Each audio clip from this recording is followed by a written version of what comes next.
Ya, ini adalah kemungkinan apa yang terjadi untuk manhwa Magic Emperor di 3 chapter mendatang. Pada chapter sebelumnya berakhir saat Huang Pu Tianyuan berhasil menyelesaikan pelatihannya dan menguasai tubuh berlian 9 naga. Tapi nampaknya ada salah satu yang mulia yang tidak suka. Ia pun mulai protes dan berkata, jika Huang Pu Tianyuan telah melanggar peraturan dan tidak layak untuk menjadi Lord ataupun kepala keluarga, tentu saja yang mengatakan hal tersebut adalah yang mulia di bawah Huang Fu Fenglei. Mendengar hal tersebut, Tianyuan pun menanggapinya. Yang mulia kedua, apa yang kau katakan? Aku tidak bisa mendengarnya. Yang mulia kedua berusaha kembali mengatakan hal tersebut, tapi tiba-tiba Huang Pu Tianyuan pun mengaum. Kepalanya berubah menjadi kepala naga dan langsung melahap kepala milik yang mulia kedua. Hanya dalam sekejap kepalanya pun menghilang dan itu mengejutkan semua orang. Begitu juga dengan Fenglei, ia pun bergumam, tubuh berlian 9 naga, transformasi kepala. Ya, hanya dalam waktu 3 bulan ia telah melampaui Zolfan dan juga Gu Santong. Kini tidak hanya Fenglei, bahkan seluruh yang mulia tidak akan pernah bisa melawannya. Semua orang nampak gemetar. Lalu Tianyuan kembali berkata, ingat ini, di Regen Estate tidak ada yang boleh membantah perkataan kepala keluarga. Dan semuanya pun mulai mengangguk. Ya, di hadapan kekuatan absolut tidak ada lagi yang bisa menentangnya. Adapun Fenglei sendiri, ia merasa sangat cemburu karena itu adalah kekuatan yang sangat ia dambakan, tapi malah berakhir di tangan Huang Pu Tianyuan. Dan setelahnya, dengan penuh keyakinan, Tianyuan pun berkata, Zolfan, Gu Santong, lihat saja nanti kita akan segera bertemu.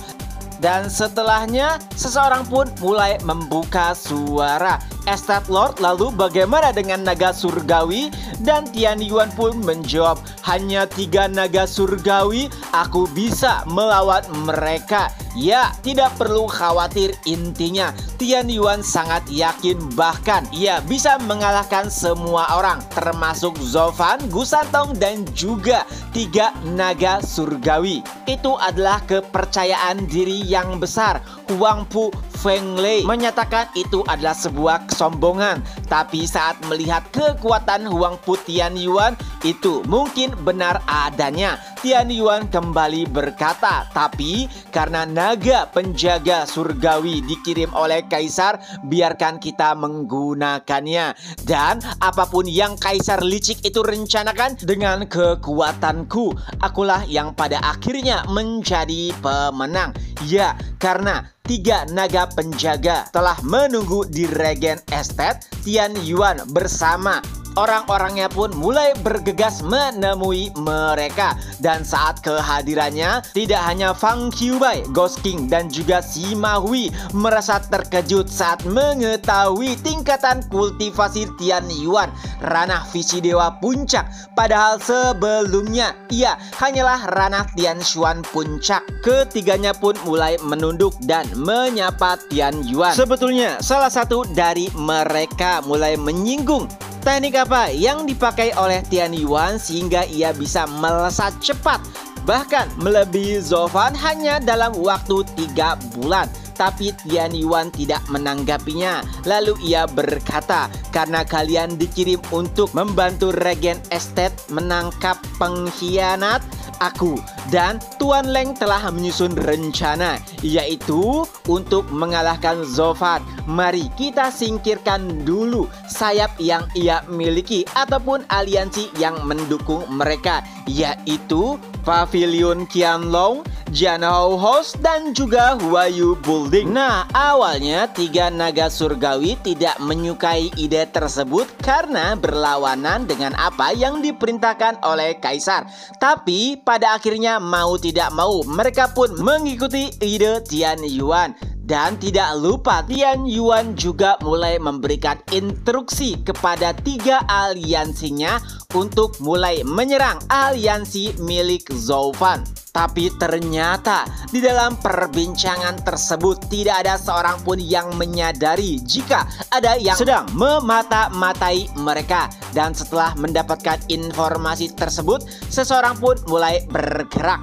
Ya, ternyata itu adalah Le Yuting. Ia pun langsung segera kembali ke kediaman klan Luo dan ia pun bertemu Yan Fu lalu bertanya di mana Zhou Fan berada. Yan Fu pun menjawab jika Zhou Fan sudah berada di bunker selama beberapa bulan untuk menjalankan rencananya. Yan Fu sempat bertanya kenapa Le Yuting sangat buru-buru dan ia pun berkata bahwa ada informasi penting yang harus disampaikan. Regen Estate akan bergerak tapi tidak untuk menyerang mereka melainkan menyerang Huayu Building dan yang lainnya. Mendengar hal tersebut Yan Fu terkejut, ia nampak khawatir dan juga bergegas ikut dengan Le Yuting.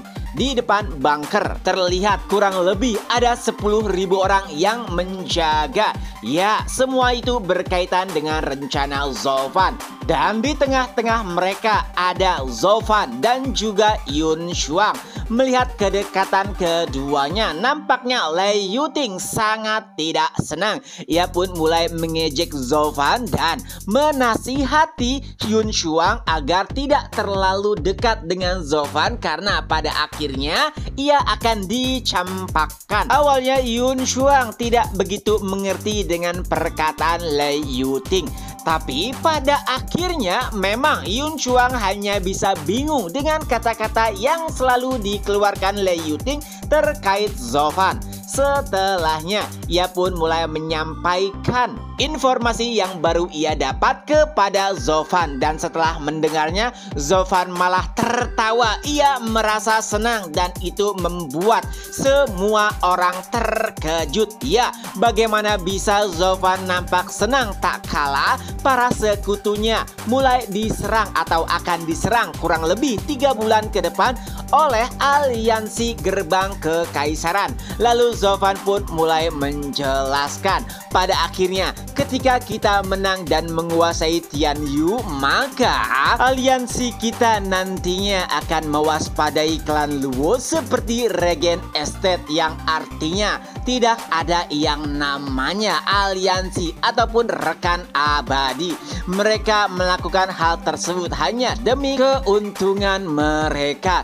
Jadi lebih baik jika ketiganya diserang oleh Regen Estate, dan itu sesuai dengan apa yang telah diprediksi oleh Zhou Fan. Tapi Zhou Fan kembali berkata untuk memberitahu mereka bertiga atau 3 aliansi mereka 2 bulan setelah ini, sehingga hanya butuh 1 bulan bagi mereka untuk mempersiapkan segalanya. Dan pada akhirnya mereka akan berlindung kepada klan Luo dan akan berterima kasih ataupun berhutang budi selamanya. Dengan begitu mereka tidak akan pernah berpaling dari keluarga Luo, apalagi pastinya harta ribuan tahun milik klan mereka tidak akan pernah bisa terselamatkan. Semua orang hanya bisa mengangguk setuju dengan ide keji Zhou Fan. Tapi Yan Fu nampak murung. Lalu Zhou Fan pun bertanya kenapa dirinya sangat murung, dan tidak seperti biasanya Yan Fu pun menjawab, pelayan Zhuo, tidak bisakah kita menyelamatkan Dandan dan Huayu Building? Ya, tentu saja. Yan Fu sangat mengkhawatirkan kekasihnya. Bahkan Le Yuting setuju dengan perkataan Yan Fu dan mulai meledek Zhou Fan karena tidak mengkhawatirkan tempat di mana mantan kekasihnya, yaitu Nona Chu, tinggal. Zhou Fan pun terdiam sejenak lalu ia berkata, baiklah, beritahu Huayu Building secepatnya, adapun 2 keluarga lainnya beritahu mereka 2 bulan kemudian. Mendengar hal tersebut Yan Fu nampaknya senang. Adapun Zofan nampaknya secara tidak sengaja ia pun mulai mengingat Chu Qingcheng. Melihat dari ekspresinya, lagi-lagi Lei Yuting kembali berkata kepada Shuang Er agar tidak terlalu berharap kepada Zofan karena hatinya telah dimiliki oleh seseorang, dan itulah kenapa Lei Yuting sendiri mulai menyerah. Tak lama kemudian di tengah-tengah hutan Zofan pun mulai menyendiri. Lalu tiba-tiba Yanzong pun tiba. Ia nampaknya protes karena Zofan menggunakan bahan-bahan tingkat 6 untuk membuat pil tingkat 3. Menurut Yanzong itu sangat mubazir. Tapi Zofan menjelaskan bahwa dari 3 bulan mendatang ia akan membutuhkan banyak pil. Dan karena belum banyak alkemis tingkat tinggi di keluarga Luo, jadi untuk mensukseskan pembuatan pil tersebut harus menggunakan bahan-bahan tingkat tinggi. Walaupun Yanzong sangat khawatir, Zofan berkata tidak perlu khawatir, kami kaya. Dan pada akhirnya Yanzong pun hanya bisa mengangguk setuju. Zofan pun mulai meninggalkan Yanzong, tapi sebelum benar-benar menghilang ia pun berkata, "Oh ya, aku lupa, Penatua Yan, tolong panggil Penatua Li dan beberapa penatua juga para penatua dari ranah Tianshuan palsu untuk menghadapku berkumpul. Kita akan segera menyerang lembah Yaoming." Beberapa saat kemudian, kurang lebih ada 1000 orang dan semuanya sudah berkumpul tepat di mana markas lembah Yaoming berada. Tapi sayangnya lembah Yaoming sudah memasang susunan pelindung tingkat 5. Penatua Li sedikit khawatir. Ia berkata, nampaknya mereka lebih hati-hati daripada apa yang aku kira. Dan Zofan pun menjawab, sudah wajar. Dalam kondisi genting seperti ini mereka pasti akan memasang susunan. Li Jingtian berpikir jika setidaknya butuh waktu 1 hari untuk menghancurkan susunan pelindung tersebut. Tapi tentu saja itu tidak berlaku untuk Zofan. Salah satu matanya pun mulai bersinar emas. Ya, itu adalah tahap kedua dari mata kekosongan surgawi. Dan dengan itu saja sudah bisa menghancurkan susunan pelindung tingkat 5. Li Jingtian nampak terkejut. Ia pun mulai memuji Zofan.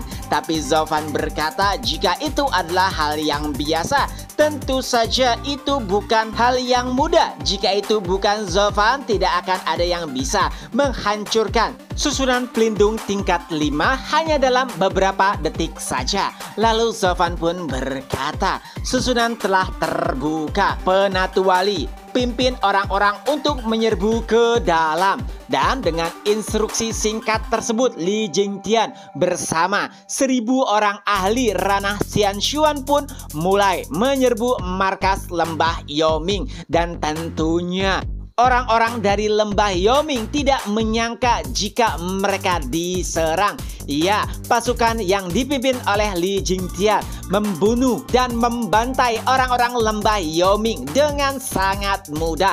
Dan inilah awal mula dari peperangan besar antara Zofan melawan aliansi dari gerbang kekaisaran. Chapter pun berakhir. Nah, itulah kemungkinan apa yang terjadi di 3 chapter mendatang dari manhwa Magic Emperor. Semoga terhibur. Ketemu lagi di next video. Bye-bye.